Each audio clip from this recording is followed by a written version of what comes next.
Hello. Today we are going to be looking at an introduction to the language skills.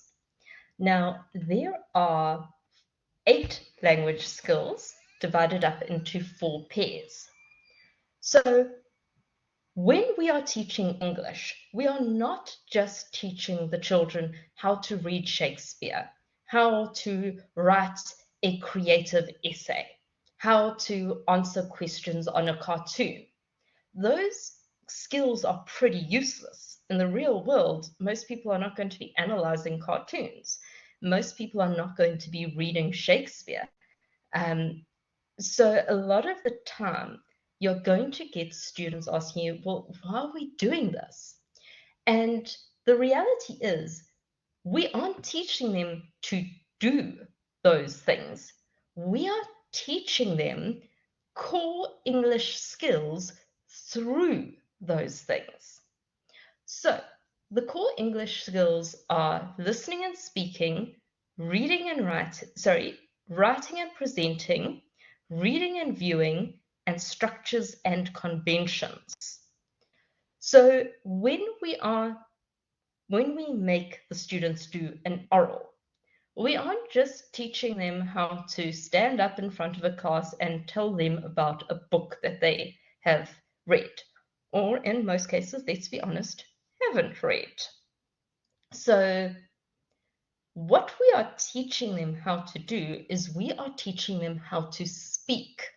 When we do a listening comprehension, the whole point of a listening comprehension is not so that they can sit down and listen to someone read an article twice and then write down some answers based on that article. That doesn't happen very often in real life. What we are doing is we are teaching them how to listen. So, what are we looking for from the listening and speaking skills? What that means is when we are teaching listening and speaking, we aren't just, as I say, teaching them for this assessment. What are our goals in teaching them how to do an oral, in teaching them how to do a listening comprehension?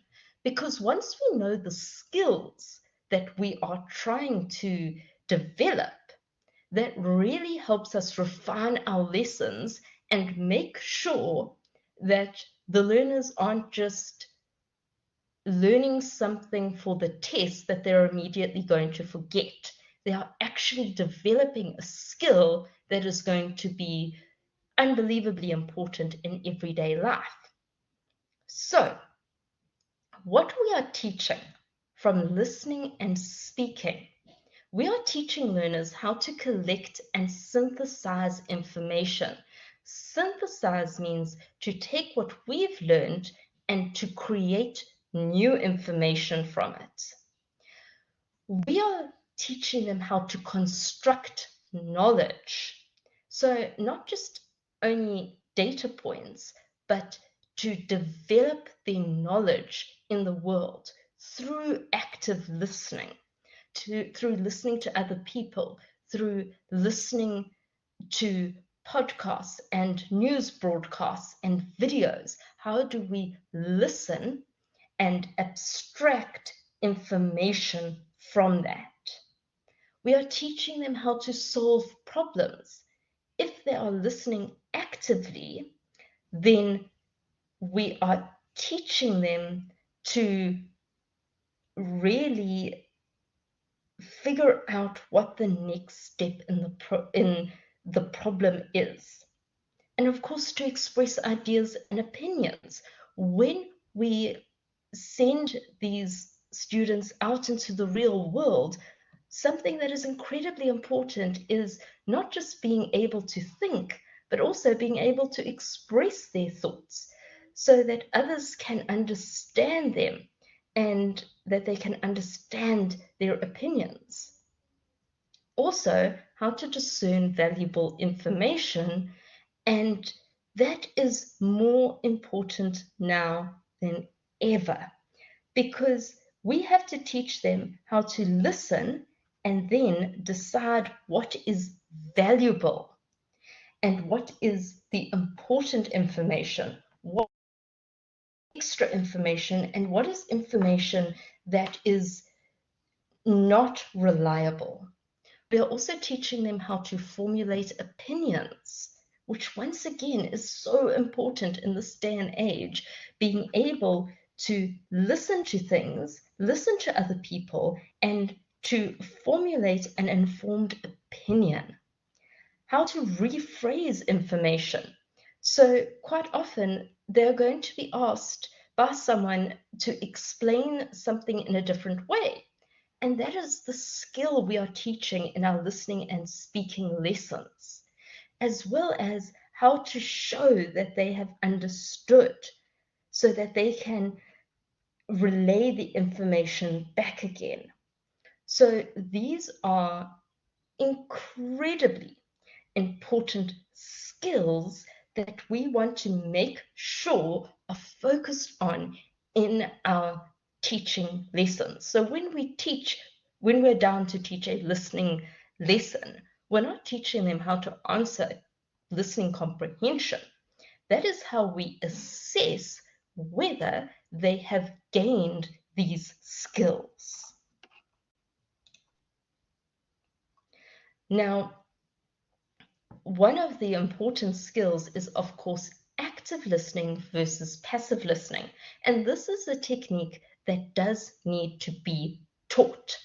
We need to teach students how to listen to truly understand what is being said, not just to passively hear the words. So we need to teach them about paying attention, about knowing why they are listening to something. We need to teach them about note-taking and making sure that when they are listening, they are trying to discern the most important information. They are trying to understand not just the words, but the message. And that is something that most people don't do automatically. That is something that does need to be taught. And of course, as we spoke about a moment ago, we are teaching students how to express themselves, how to convey information. So a lot of the time, sort of their default response is, I know what I mean, but I don't know how to put it into words. And that ability to put what you are thinking and feeling into a way that other people can understand it is incredibly important.